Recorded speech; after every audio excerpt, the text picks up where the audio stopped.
some weird things were happening. A very pure group of older Christian missionaries had been praying for me for maybe a year. Invited me over to dinner occasionally. I tried to convert them to Carols. They're in the book. And I just knew that things would never be the same, and I really didn't know what to do. What do you do? Go off and try to find yourself? Well, what actually happened was encounters were I was avoiding Sai Baba, and I began to feel that something was really weird about him. I kept a distance. He had a school opening of this big girls' school in Anantapur, where one of our people, Wendell, was doing murals. I went out there and met him a few times. And the opening was a big deal. And the President of India was there. And part of me was so desperate, I can't tell you. Part of me, I'd been told a faithful inner circle disciple. All of a sudden, I felt like a hitman on an assassination assignment where you're going to hit the guy in the head with a bullet with a silencer on it. And you're going to basically kill him, and it's going to kill you. And that's the feeling I had.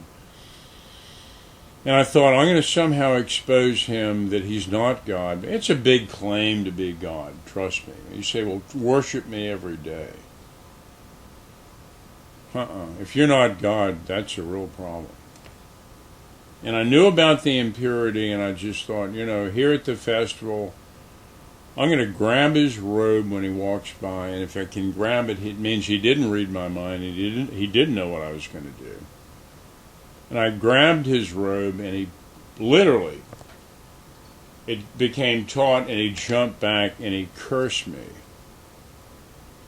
It would have destroyed me earlier. I didn't give a rip. I looked up in the sky and I felt this release. I thought, gee, this is a release of something that's had a grip on my soul that I can't really describe. And this is weird, and I'm just going to tell you, but up here in the quadrant of the sky, I felt that an angelic power was there, something maybe 200 feet tall and very powerful, but not visible with human eyes. I'm just telling that. I just thought, maybe out of the jealousy of God's real name, he'd station an angelic power there at the crossroads so Baba would be limited in what he could do to me, not destroy me. I'm just saying that because it's in the book. I felt it.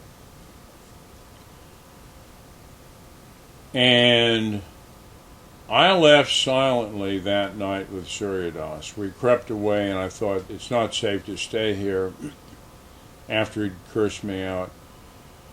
And I didn't know a lot about the Bible, but in retrospect, I felt later like the Apostle Paul being lowered from Jerusalem in a basket to escape. I thought, wow, that's weird. I'm not safe here. I need to go.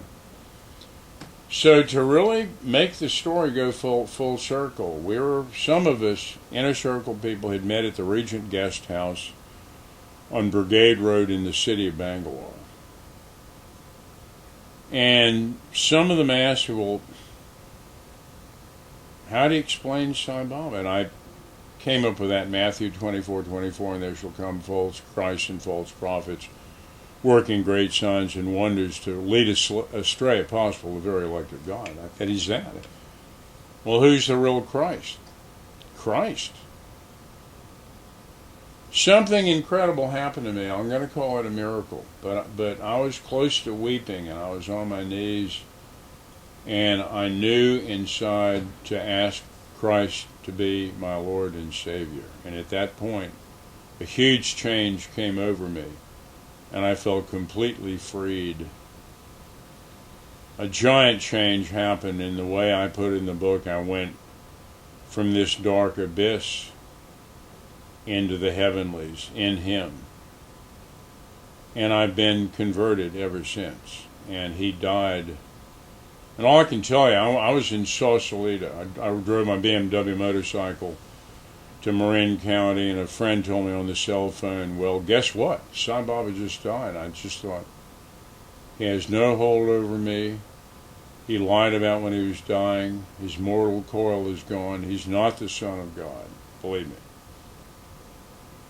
And I cycled back to Berkeley so grateful for what the real Christ had done in changing my life, and thought about the resurrection. So I've done other books about false teachers. I mean, I've met, as I said, Maharishi, spent time with Rajneesh in Pune, and seen other of the heavies, and Sai Baba was the heaviest, and he wasn't even the real one. So this is part of my escape. I've had other interests since then, and on another talk we'll talk about the global agenda in the New World Order and where we're going, and that's been a hobby of mine.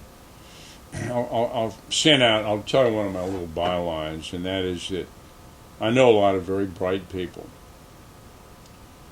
But what I tell them is, I say, look, and this is probably an exaggeration, but the devil has an IQ of 500,000. So even if you've got a 200, and I know several people that do, you're a lightweight compared to this creature that's been around for a long, long time and seen a lot.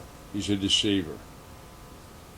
And I think Tolkien had a handle on the reality of spiritual warfare. If you read his trilogy, you get a powerful image of, we'll call it the war, the real spiritual war that's going on.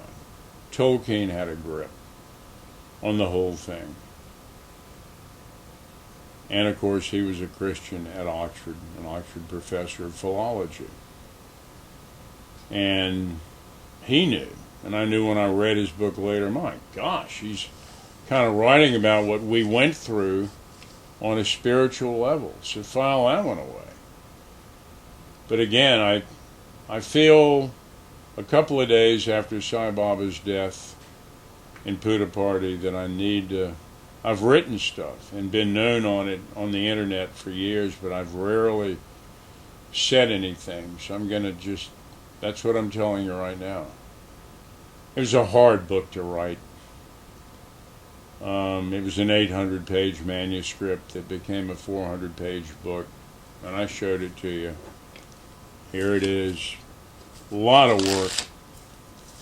I did it to set the record straight. I felt I really had to do it. So, Talbot checking in after Sai Baba's death.